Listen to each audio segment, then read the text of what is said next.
It was a regular Thursday evening when my world started to tilt on its axis, not that I knew it then. I'm Sarah, by the way, a 40-year-old woman who thought she had everything figured out, a loving husband, Mark, a beautiful daughter, Lily, and a stable job that helped keep our lives comfortably afloat. Mark and we've been together since our college days. Both of us were economics nerds, met in a class that I can barely remember the name of now, but what I do remember is how Mark made me feel. He was all charm, with a wit that could light up the dullest of lectures. Fast forward through graduation, a wedding, several job changes, and here we are, 15 years later, settled in a cozy house with our 10-year-old bundle of joy, and life was, well, normal. That Thursday, I was in the kitchen, trying to decide if I should attempt to salvage the burnt edges of the lasagna or just give up and order pizza, when Mark walked in. He looked like he'd just lost his best friend. Slumped shoulders, eyes downcast, and that line between his brows that only showed up when he was really stressed. "Hey, you okay?" I asked, putting down the spatula and wiping my hands on the towel. Mark just shrugged, not meeting my eyes. "It's nothing.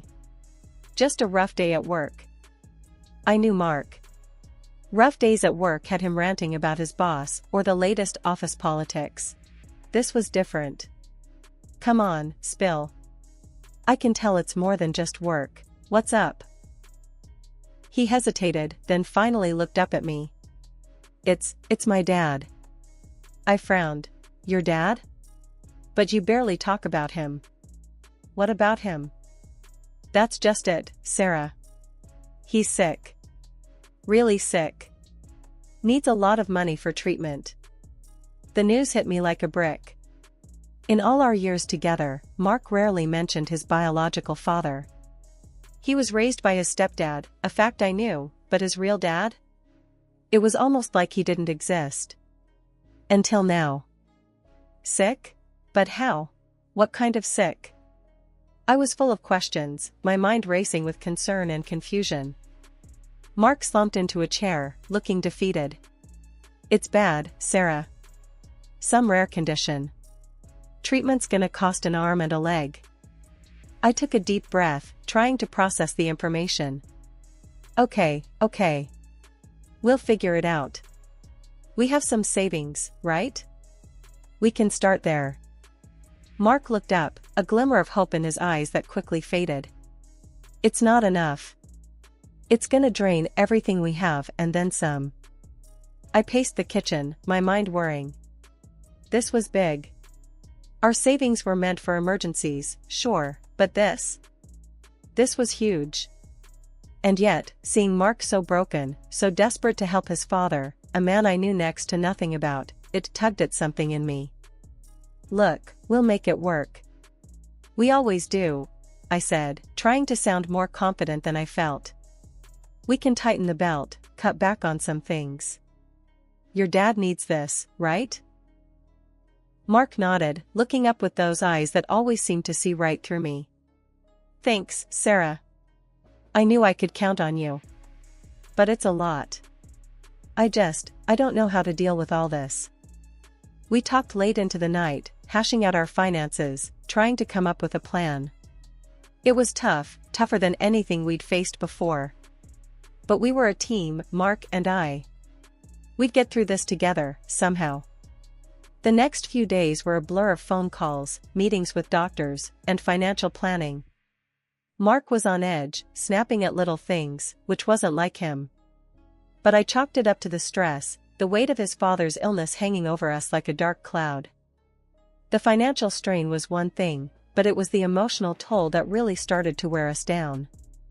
Mark became more withdrawn, and I found myself walking on eggshells around him, trying to keep the peace while juggling our budget to make ends meet. One evening, after Lily had gone to bed, Mark and I sat down at the kitchen table, a pile of bills and our laptop open to our bank account in front of us. The air was heavy, charged with an unspoken anxiety as we tried to figure out our next move. Mark broke the silence, his voice low and strained. "We need more money, Sarah. It's just not enough. Dad's treatment is more expensive than we thought." I rubbed my temples, feeling the onset of a headache. I know, Mark, but we're stretched thin as it is. We've cut back on everything we can. There's just no more to give. That's when Mark dropped the bombshell. What about your apartment? The one you inherited from your mom. If we sell that. I felt my heart stop for a second. Sell the apartment? Mark, you know that's for Lily. We promised we'd keep it for her future. Mark slammed his fist on the table, making me jump. Damn it, Sarah. This is my dad we're talking about. Your mother's gone, and Lily's got us. My dad has nobody else. I recoiled, shocked by his outburst. Lower your voice, Mark. Lily might hear, I hissed, my own temper flaring. And don't you dare bring my mom into this. That apartment is all I have left of her, plus it's our safety net. Our daughter's safety net. You can't ask me to give that up. Mark stood up, pacing back and forth like a caged animal. So what? My dad's life isn't worth as much as a damn apartment? Is that it? That's not fair, and you know it, I shot back, standing my ground. It's not about worth. It's about keeping our promise to our daughter. It's about not sacrificing our future for. For what, Sarah? For my dad? Just say it. You think he's not worth the trouble? The accusation in his voice cut me deep. Mark, stop it. This isn't about worth. It's about being rational. There has to be another way. We can't just upend our lives, Lily's future, on a whim. A whim? Mark laughed bitterly. You think my dad's dying is a whim? No, of course not. I mean, we should think about all our options. Not make rash decisions. Mark shook his head, his expression one of utter defeat. You just don't get it, do you? It's like you don't even care. I do care, Mark. I care about all of us. But selling the apartment isn't the solution. It's not just about the money. It's about what we're teaching our daughter, about family, about making hard choices. For a moment, there was silence, both of us breathing heavily, the weight of our argument hanging in the air. Finally, Mark spoke, his voice cold and distant. I need some air. And with that, he grabbed his coat and walked out, leaving me standing alone in the kitchen, surrounded by unpaid bills and a marriage that felt like it was starting to crumble. The rest of the night was a blur. I couldn't sleep, tossing and turning, replaying our argument over and over in my head. Was I being unreasonable? Was I putting material things over family? But then, wasn't Lily our family too? Wasn't her future just as important? After what felt like ages, Mark and I finally found a way to patch things up. It was one of those late-night talks where you lay everything out on the table, the good, the bad, and the ugly. We were both drained, emotionally spent, but determined to get past this hurdle. I wanted to believe we could find our way back to each other, to the love that had once been so strong. In a bid to bridge the gap between us, I suggested, why don't we go see your dad together? It might be good for you, for us. Mark's reaction was odd, to say the least. He fidgeted, avoided my gaze, and mumbled, it's not possible right now. How come? I pressed, my brow furrowing in confusion. His vague response didn't sit right with me, but before I could dig deeper, life decided to throw another curveball my way. Just a few days later, as I was making my way back from work, lost in thought about everything that had been happening, a car came out of nowhere. The impact was sudden, shocking, leaving me dazed and in pain on the cold pavement. The next thing I knew, I was in the hospital, diagnosed with a concussion. The doctors said I needed long-term treatment, which meant more time off work, more bills, and more stress. But worse than the physical pain was the realization that Mark didn't come to visit. Not once. It was Lily who kept me company, her small, worried face a constant reminder of the strength and innocence we're supposed to protect. Mama, why hasn't Daddy come to see you? She asked one evening, her voice small in the too quiet room. I didn't know how to explain to her that I had no answer. Daddy's busy, sweetheart. But it's okay, we have each other, and Grandma's been a big help, hasn't she? She nodded, though I could tell she was far from convinced. I just wish Daddy was here too. Me too, baby, me too, I whispered, hugging her close, trying not to show my own disappointment and hurt. Lying in that hospital bed, night after night, gave me too much time to think. About Mark, about us, about the future. Something had to change. We couldn't go on like this, with secrets and silence driving a wedge between us. It wasn't just about me anymore, it was about Lily and the kind of life I wanted for her. Walking back into our home, the emptiness hit me like a cold wave. The living room, once filled with laughter and warmth, was now bare, stripped of our TV, the stereo, and even the little jewelry box that had been my grandmother's. My heart raced, a mix of fear and disbelief coursing through me. Lily clung to my side, her confusion mirroring my own. "Mom, what happened? Where's all our stuff?" Her voice was small, scared. I was struggling to make sense of it all, to find the words to explain something I couldn't understand myself. I don't know, Lily. This doesn't make any sense. Panic set in. My first thought was to call the police, report a burglary. But before I could act on that impulse, I needed to hear it from Mark, to understand if he knew what had happened. With shaking hands, I dialed his number, half hoping he wouldn't pick up, half desperate to hear his voice. "Mark? Our house, everything's gone. Did you know about this? What's going on?" There was a pause, a silence that seemed to stretch on forever before he finally spoke, his voice laced with a desperation I'd never heard before. "Sarah, please, don't call the police. I can explain. I'll be home soon. Just wait for me."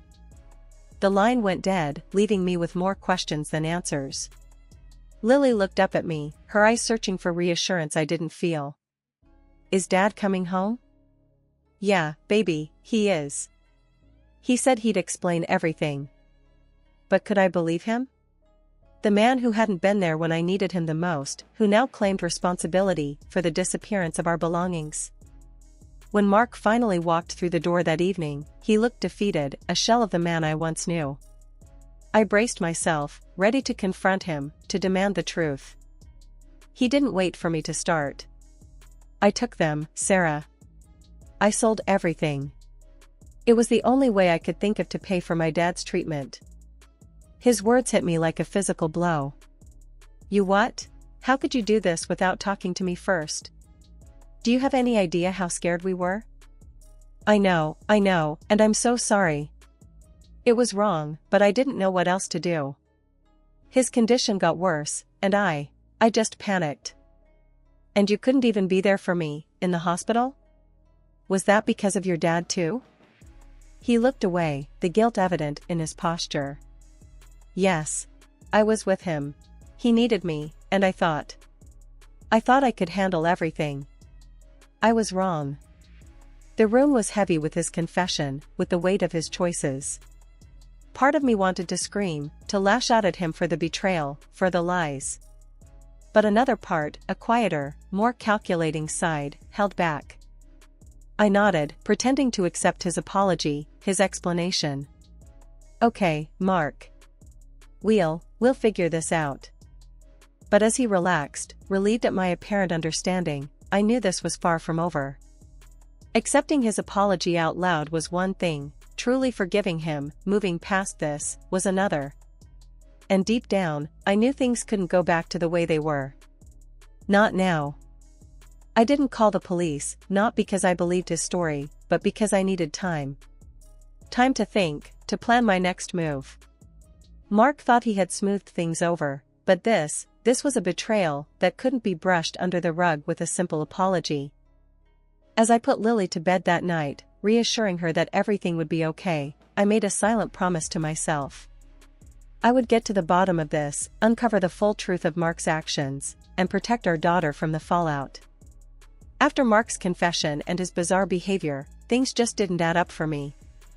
I decided it was time to get some outside help, so I reached out to a friend of mine, Carla, who had made a career out of uncovering truths people worked hard to bury. She was a private investigator, and if anyone could get to the bottom of this mess, it was her. "Carla, it's me," I said, my voice a mix of desperation and determination. "I need your help. Mark's been acting strange, and I think there's more going on than he's letting on." Carla, ever the professional, didn't miss a beat. "Tell me everything," she said, and I did. I spilled the beans about the missing valuables, Mark's vague explanation about his dad's health, and how none of it sat right with me. "All right, I'm on it," she assured me after I'd finished. "But you gotta be patient. These things take time." Patient. That word echoed in my mind as I hung up. Patience had never been my strong suit, but I knew Carla was right. I needed to wait for her to do her thing. However, waiting wasn't in the cards for me. A nagging thought kept tugging at the back of my mind, leading me to make a call I never thought I'd have to. I dialed Mark's mom and stepdad, trying to sound casual as I asked about the health of Mark's biological father. The silence on the other end of the line was telling. When they finally spoke, their confusion was palpable. "Sarah, dear, what are you talking about? Mark's dad passed away years ago." The floor might as well have opened up beneath me. "Years ago?" I echoed, feeling a mix of anger and betrayal swirling inside me. "Yes, I'm so sorry. Did Mark not tell you?" The concern in their voices was genuine, but it only fueled my growing sense of dread. No, he didn't." "Thanks, I've got to go," I mumbled, ending the call as quickly as I could. I sat there, phone in hand, the pieces clicking into place. All the lies, the deceit, it all made sense now. Mark had been playing me, using his dead father as a ploy to siphon off our savings for who knows what. The revelation left me reeling, but I knew I couldn't confront Mark without solid proof of where the money was actually going. And for that, I needed Carla's findings. In the meantime, I played the part of the none the wiser wife, a role that chafed with every passing moment. Mark continued on as if nothing was amiss, unaware of the storm brewing just beneath the surface. Each day that passed was a test of my patience, a slow march towards the inevitable confrontation. But I was determined to wait, to gather all the ammunition I needed to face Mark with the truth. After what felt like an eternity, Carla finally called me with an update. My heart pounded in anticipation as I picked up the phone. "Sarah, we need to talk. Can you meet me at the cafe on 5th? She asked, her tone serious. "Sure, I'll be there in 20, I replied, trying to keep my voice steady, despite the storm of emotions raging inside me. Sitting across from Carla in the dimly lit cafe, the air felt heavy with unspoken truths. She slid a folder across the table towards me. "Sarah, I found quite a bit. You sure you're ready for this?" Taking a deep breath, I nodded. "I need to know, Carla.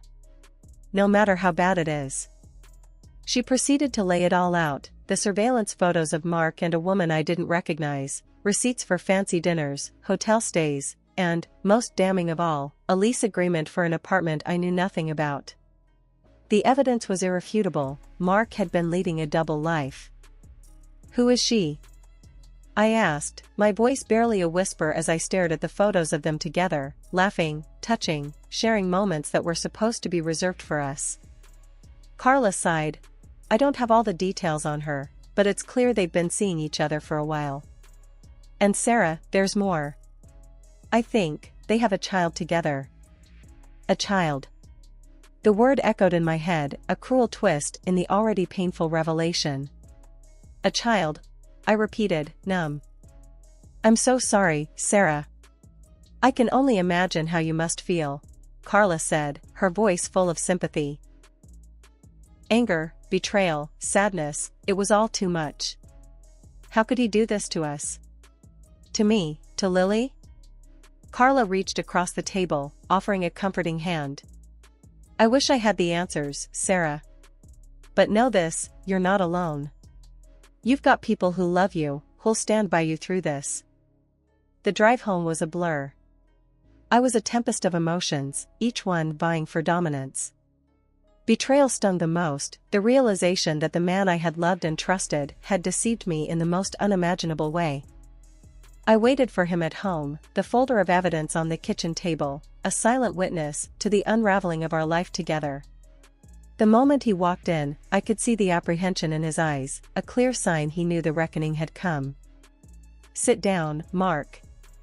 We need to talk," I said, my voice steady, belying the turmoil inside. He complied, taking a seat opposite me, avoiding my gaze.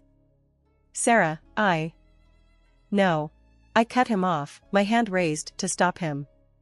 "You've lied enough. It's my turn to talk. I know about her, Mark. And the child. I know everything." Mark's face paled, the reality of his situation finally sinking in. "Sarah, I'm so sorry. I never wanted to hurt you." "Sorry? You destroy our family, and all you can say is you're sorry?" My voice rose in anger, but I quickly composed myself. This wasn't about unleashing my rage, it was about getting answers and deciding where to go from here. He tried to explain, to weave a story of confusion and mistakes, but I wasn't having any of it. "Stop, Mark. Just stop. The lies end now. I want to know why. Why did you do it? Why throw away everything we had?" Mark's usual confidence was gone, replaced by a man cornered by his own deceit. "I don't know, Sarah. I got lost, caught up in something I didn't understand. I thought I could keep it separate, that it wouldn't affect us. I was wrong." "Caught up? You made choices, Mark. Choices that betrayed your family. Did you even think about Lily in all of this? What this would do to her?" He had no answer, just a shake of his head, a man defeated by his own actions. The conversation went on, circles of apologies and excuses, but it was clear, too much had been broken. Trust, once shattered, couldn't simply be glued back together. "I want a divorce, Mark. There's no coming back from this," I said, the words heavy but necessary. Mark didn't fight it, perhaps realizing the depth of his betrayal left no other path. "I'll do whatever you think is best. I hope you can find it in you to forgive me, someday. For Lily's sake." "Forgiveness? That's a long road, Mark. Right now, I need to think about Lily and me, about how we move forward from this mess you've made." As he left the house that night, it felt like the closing of a long, tumultuous chapter. The confrontation had been painful, yes, but it was also the first step towards a new beginning, a chance to rebuild and find happiness again, free from the shadows of deception. After the dust settled on the courtroom battles, I found myself sitting across from Lily at our kitchen table, the weight of the last few months seemingly lifted off our shoulders. The judge had ruled in our favor, acknowledging the depth of betrayal and deceit Mark had entangled us in. He was ordered to pay a hefty sum for his infidelity, the lies about his father's health, and for all the things he'd taken and sold from our home. "Mom, does this mean it's all over now?" Lily asked, her spoon paused midair over her cereal bowl. I nodded, stirring my coffee, the steam curling up like the complicated emotions I felt. "Yes, baby, it's over. We can start fresh now." Lily smiled, a genuine, relieved smile that reached her eyes. "Good. I didn't like seeing you so sad." Later that day, I took a moment for myself, sitting in the quiet of our living room. The legal victory was bittersweet. Yes, Mark was being held accountable, financially at least, for the chaos he'd caused.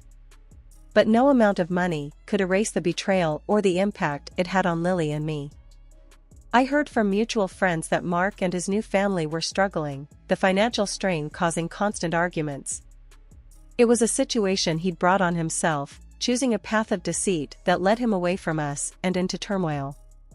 His parents, once a part of our extended family, had cut ties with him, disgusted by his actions and the lies about his deceased father. It was a harsh reality, but one Mark had sculpted with his choices. As for me, I focused on rebuilding our lives, ensuring Lily felt secure and loved, something money couldn't buy. One evening, as Lily and I were arranging some new books on our shelves, a symbol of our new beginnings, she turned to me and said, "Mom, I'm glad we're together, just us. It feels right." Her words warmed my heart, echoing my thoughts. Me too, Lily. We've got each other, and that's all that matters. Our journey hadn't been easy, and I knew challenges lay ahead. But as I looked at our little home, filled with love and laughter, I felt a sense of peace. We were moving forward, not just surviving but thriving, on our own terms.